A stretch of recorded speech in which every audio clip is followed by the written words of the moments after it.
This morning, amid the growing backlash against Harvey Weinstein. All kinds of activism on stage, of course, the Me Too movement. In response to the #MeToo movement.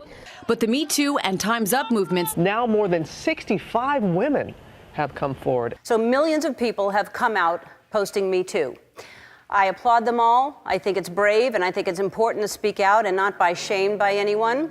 It is not always easy, but we have to do that. And that's why I posted, and I will say it right now out loud, Me Too.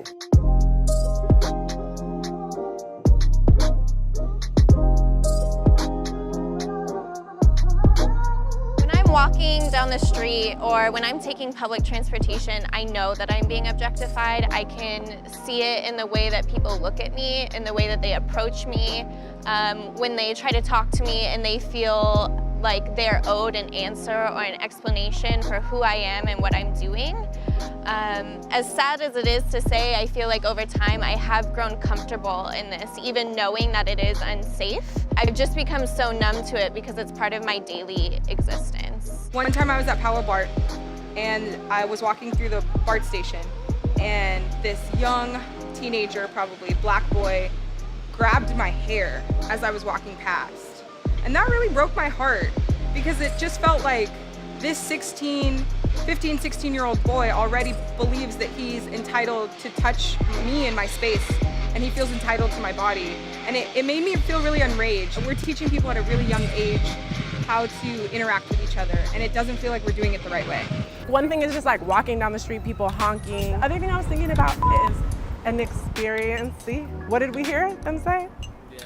Right, exactly. Yeah, so they just proved your point.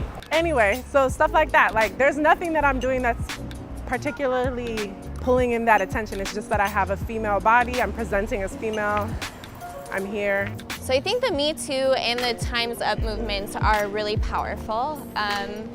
I think they did exactly what they were meant to do, which is break the silence. A lot of women, I would say 9.9 out of every 10 women has experienced that, if not actually 10. So I think it's helped to give a voice to people who previously maybe felt their experiences have been dismissed, minimized, or shooed away. So it's allowed people to identify what that behavior is and say, oh, yeah, actually that happened to me too. In that way, feeling more empowered to speak up about this behavior that's been going on for hundreds of years.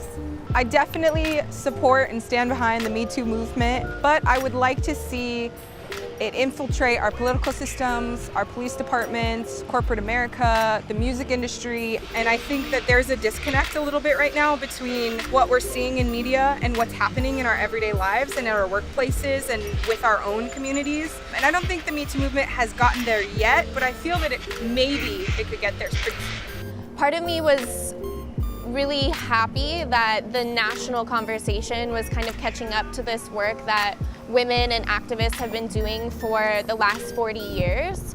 But also another part of me was really sad because, again, I was seeing women that I am close with and survivors more generally having to exploit their pain in order just to prove that this was a real issue and that it should be talked about. Love is empathy, love is understanding. If we had more empathy and understanding and love in this world, a lot of the issues that we have would be solved so much quicker. Men and boys need to heal from what's happened to them. That why does the society want to shut them down and isolate them from people and from touch and from care and from connection to each other?